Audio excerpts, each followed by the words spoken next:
बेटा? हम लोग जो है, अगर आपको याद होगा तो पिछली बार कौन सा पाठ कर रहे थे? पंचतंत्र की कथा शुरू करा था। पंचतंत्र की कथा किसकी कहानियों के उसको कहते हैं? एक साथ इकट्ठा करी हुई किसकी कहानियां है वो याद है? विष्णु शर्मा। किसकी कहानियों के संग्रह को कहते हैं? विष्णु शर्मा जी की कहानियों के संग्रह को एक साथ जो उन्होंने कहानियां बताई, उसको जो इकट्ठा करके एक किताब या एक चीज बनाई गई, उसको हम लोग कहते हैं पंचतंत्र की कथाएं या पंचतंत्र की कहानियां। उसी में से एक कहानी जो है इस पाठ में बताई गई है। ये विष्णु शर्मा क्या इसमें जो कहानी में है, पहले हम लोगों ने जो किया है अब तक, वो बताओ कहाँ के राजा की बात हो रही है? कौन सी शहर के राजा थे वो? मैलारोप राज्य के राजा थे वो। और उनके कितने बेटे थे? नाम याद है सबको? जल्दी से बोलोगे। अनंत। ठीक है, ये तीनों थे। और ये क्या थे? तीनों जो थे मूर्ख बेटे थे राजा के। तो राजा ने क्या किया कि किसको बुलाया? विष्णु शर्मा, आचार्य विष्णु शर्मा जी को बुलाया और उनसे क्या कहा कि हमारे बच्चों को शिक्षा दे दीजिए, क्योंकि आगे चलकर ये क्या बनेंगे? राजा बनेंगे। तो इसलिए इनको क्या करिए, आप शिक्षित कर दीजिए, जिससे ये मूर्ख हो बुद्धिमान बन जाए। मूर्ख है, इनमें थोड़ी सी अकल आ जाए, थोड़े बुद्धिमान बन जाए। तो विष्णु शर्मा जी इनको अपने साथ कहाँ लेके आ गए? आश्रम में। आश्रम इनका कहाँ पे था? जंगल में। जंगल में लेके आ गए। और ये क्या करते थे विष्णु शर्मा? इनको कहानियां सुनाते थे। बहुत सारी कहानियां उनको हर रोज सुनाते थे। और इन कहानियों से उनको क्या करते थे? ज्ञान देते थे, शिक्षा देते थे। हर कहानी जो थी वो कोई ना कोई शिक्षा के साथ होती थी। और इन कहानियों में जानवर और इंसान, मतलब जानवर का जिक्र जरूर होता था। क्या होता था इन कहानियों में? किसी न किसी जानवर के विषय में चर्चा जरूर होती थी। किसी न किसी जानवर की बात विष्णु शर्मा जी अपनी कहानी में जरूर करते थे। अब इसमें जो इन्होंने एक कहानी सुनाई एक दिन तीनों राजकुमारों को, कि चार मित्र थे। तीन जो थे मित्र, वो बहुत बुद्धिमान नहीं थे, बहुत ज्ञानी थे। बहुत उनको विद्या बहुत आती थी। उन्होंने बहुत पढ़ाई लिखाई की थी और बहुत ज्यादा उनको ज्ञान था। और बुद्धिमान वो तीनों मित्र जो थे वो कम थे। चौथा मित्र जो था वो क्या था? बुद्धिमान। वो चौथा मित्र जो था बुद्धिमान था। और एक दिन इन लोगों ने, सबने, चारों मित्रों ने क्या सोचा कि हम लोग चलते हैं शहर में और वहां चल के खूब धन कमाएंगे, पैसा कमाएंगे। सोचते हैं ना लोग कि चलो चलते हैं। यहाँ से लोग क्या करते हैं? दिल्ली जाने की सोचते हैं, मुंबई जाने की सोचते हैं। क्यों जाने की सोचते हैं? ज्यादा पैसा कमाएंगे, सोचते हैं ना। किसके किसके मम्मी पापा सोचते हैं कि चलो बंबई जाएं तो थोड़ा ज्यादा पैसा कमा लेंगे। सोचा ना पापा ने? कहाँ है? बंबई में है आजकल। हाँ, तो इसी तरह से जो चार मित्र थे, इन्होंने भी सोचा कि चलो यहां से निकलते हैं, शहर जाते हैं और खूब पैसा कमाते हैं, कमा के वापस आ जाएंगे अपने शहर, अपने गांव। तो चारों मित्र जो थे वो चल दिए। तो जब चले तो रास्ते में उनको एक जंगल पार करना था। जंगल जब पार कर रहे थे तो जंगल के बीच से होके निकलते हैं। अब जंगल में क्या क्या होता है बता दो? जंगली जानवर होते हैं बहुत सारे। चारों मित्र चल दिए और इनको एक जगह क्या मिला? नहीं, बहुत सारी हड्डियां मिली, अस्थियां मिली, हड्डियां मिली। किसकी थी वो? शेर की। शेर की अस्थियां मिली। तो जो तीन मित्र थे, जो उनको बहुत सारा ज्ञान था, उनको बहुत सारी कलाएं आती थी, तो उन्होंने क्या सोचा कि क्या करते हैं हम लोग इस शेर को जीवित कर देते हैं। क्यों ना हम लोग इस शेर को जीवित कर दें। क्यों ऐसा सोचा? मालूम है क्या था? ये जो 3 मित्र थे, इनको अपने ऊपर बड़ा गर्व था, घमंड था, अभिमान था, है ना। हम बहुत ज्ञानी हैं, हमें बहुत, इनको अपनी विद्या पर क्या था? अभिमान था। अभिमान का मतलब मालूम है? घमंड था। घमंड करना चाहिए हमें किसी चीज का?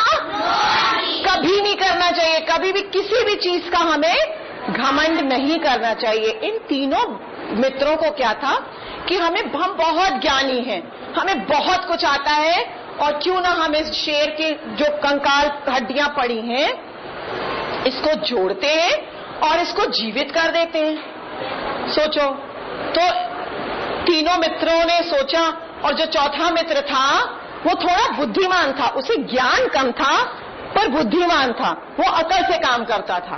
पढ़ा लिखा कम था पर अकल उसकी बहुत तेज था, बुद्धिमान था। दिमाग उसका जो था, इस दिमाग का क्या करता था? वो इस्तेमाल करता था, दिमाग का इस्तेमाल करता था। तो उसने क्या किया? उसने मना किया अपने दोस्तों को कि मत करो, पर वो तीनों मित्रों ने उसकी एक भी बात नहीं सुनी, बिल्कुल नहीं सुना उसको। और क्या करा? एक मित्र ने सारी अस्थियों को इकट्ठा करा। अब इकट्ठा करके कैसे ढेर बना दिया होगा? नहीं, उसका ढांचे की तरह उसने हड्डियों को रख दिया। बिल्कुल जैसे जैसे शेर का ढांचा होता है शरीर का, वैसे ही उसने अस्थियों को जमीन पर बिछा दिया। ठीक है। फिर दूसरे मित्र ने क्या किया?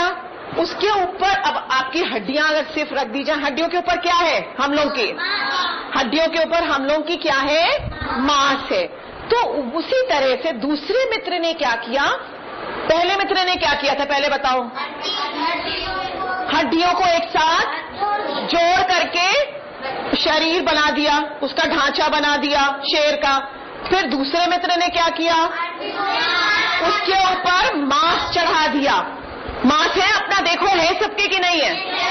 हड्डियां दिखती है हम लोग की ऐसे खुली खुली? नहीं, नहीं दिखती हैं। जब आपका कहीं पर आपकी दुर्घटना, एक्सीडेंट होता है तभी तो दिखता है, अंदर का निकल आता है, कभी कभी हड्डी टूटती है, तो ऐसे तो नहीं होती। तो उन्होंने क्या किया? दूसरे ने उस शेर के शरीर पर मांस चढ़ा दिया। दोनों दोस्तों ने इतना किया। तीसरे ने क्या किया? उसने क्या करा? जान डालने की कोशिश करी। जैसे वो जान डालने वाला था, तो जो चौथा मित्र जो बहुत बुद्धिमान था, जिसको बहुत अकल थी, उसने क्या कहा? उसने कहा ठहरो, रुक जाओ, अभी मत करो ऐसा।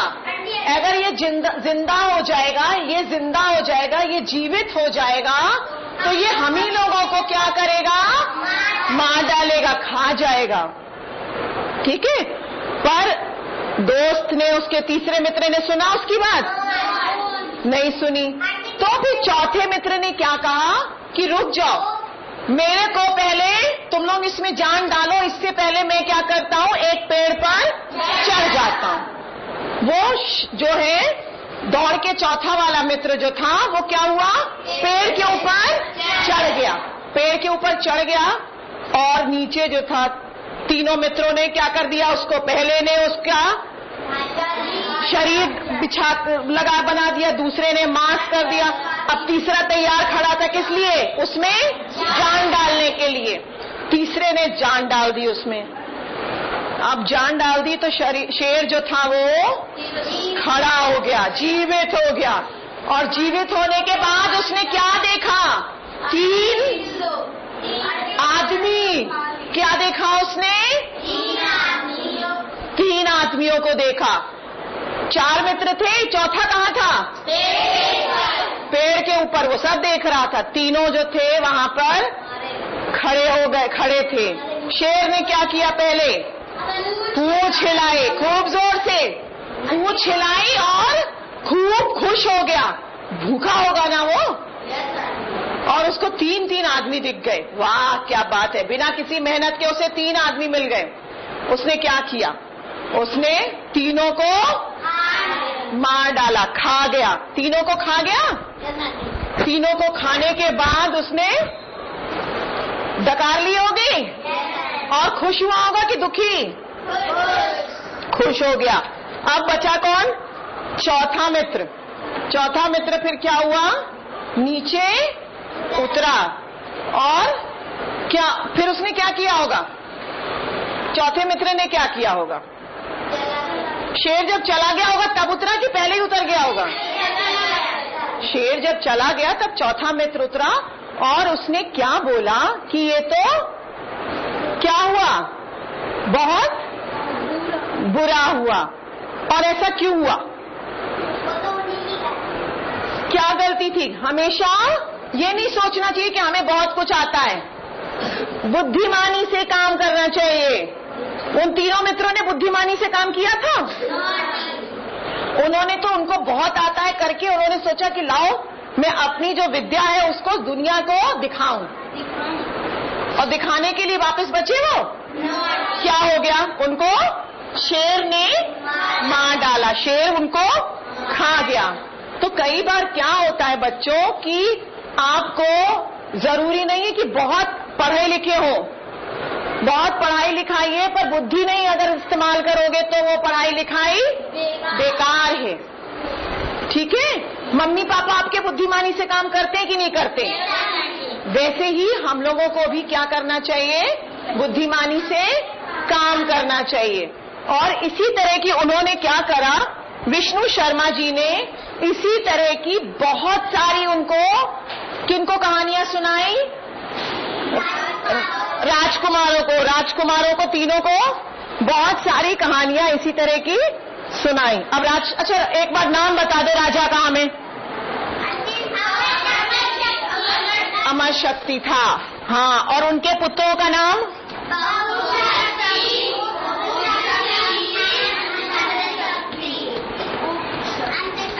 पुत्रों के नाम क्या थे? बहुशक्ति,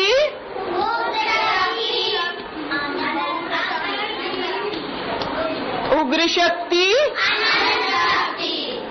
और अनंत शक्ति। अब ये बताओ, इस तरह की कहानियां सुनने के बाद क्या हुआ होगा? इन राजकुमारों को थोड़ी बहुत समझ आई होगी कि नहीं? क्या हो गए होंगे? वो भी धीरे धीरे बुद्धिमान ज्ञानी हुए होंगे कि नहीं हुए होंगे? बस, तो हम इन कहानियों को विष्णु शर्मा जी ने इन राजकुमारों को सुना करके खूब बुद्धिमान बना दिया, और फिर ये अपने राज्य में पिता के पास अमर शक्ति के पास वापस चले गए, और इन्हीं में से एक राजा बना होगा। हाँ, और वो कैसा हुआ होगा फिर? बुद्धिमान की बेवकूफ? कौन कह रहा है बेवकूफ? जब इस तरह की अच्छी कहानियां सुनने के बाद, ज्ञानवर्धक कहानियां, ज्ञान से भरी हुई कहानियां सुनने के बाद क्या हुआ होगा? राजकुमार जो थे बुद्धिमान हो गए होंगे और अपने राज्य को अच्छे से चलाने में सफल हुए होंगे। बस चलिए, अब आज का होमवर्क आप लिख लो।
देखें कहानी शेर और खरगोश। एक बार की बात है, एक जंगल में शेर रहता था। उसका नाम भासु रखा था। वह मासूम जानवरों को बिना किसी वजह के मार डालता था।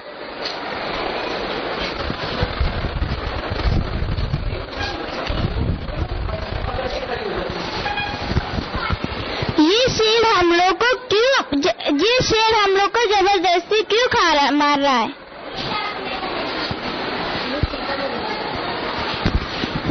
अब तो हम कुछ नहीं कर सकते हैं। अब हम क्या करें? कुछ सोचना पड़ेगा।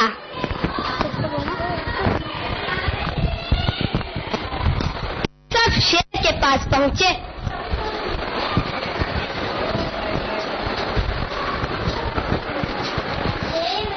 शेर राजा, आप हम लोग को ऐसे क्यों मार रहे हैं? हम लोग एक एक करके आपके पास। शेर राजा, आप हम लोग को जबरदस्ती क्यों मार रहे हैं? हम लोग एक एक करके आपके पास आ जाया करेंगे आपके भोजन के लिए। ठीक है, चलो चलो। शेर के पास हर रोज एक एक जानवर जाता था। फिर एक दिन, बेचारा खरगोश, आज तुम्हारी बारी है। बेचारा खरगोश, आज तुम्हारी बारी है। मुझे नहीं जाना। तुम्हें तो जाना पड़ेगा। कुछ सोचना पड़ेगा जिससे शेर भी मर जाए और मैं भी बच जाऊं और हम लोग भी बच जाएं। अरे वाह कुआ, सोचना पड़ेगा जिससे शेर भी मर जाए और हम लोग भी बच जाएं। अरे वाह कुआ, मेरे दिमाग में एक विचार आया है। कहाँ थे अब तक? मैं कब से भूखा मर रहा हूँ। महाराज, मैं तो आप ही के पास आ रहा था। रास्ते में एक शेर मिल गया और मैं बहुत छोटा हूँ ना। शांति से है महाराज, मैं तो आप ही के पास आ रहा था। मैं बहुत छोटा हूँ ना, इसलिए मेरे साथ 4 खरगोश और आ रहे थे। रास्ते में एक शेर मिल गया और उसने उन चारों खरगोश को खा लिया और उसने बोला कि वो जंगल का राजा है। मेरे होते हुए इस जंगल में दूसरा शेर? हाँ महाराज, वो झाड़ियों के पास रहता है। चलो दिखा। महाराज, लगता है आपसे डर के कुएं में कूद गया है। मैं तुम्हें मार डालूंगा। और शेर की आवाज कुएं में घुस गई। अब तो मैं जाके सबको बताऊंगा, सब खुश हो जाएंगे। शेर मर गया। और इस प्रकार छोटे से खरगोश ने शेर को मार डाला। इस कहानी से हमें यह शिक्षा मिलती है कि हमें बुद्धिमानी से काम लेना चाहिए और छोटे से खरगोश ने सबको बचा लिया।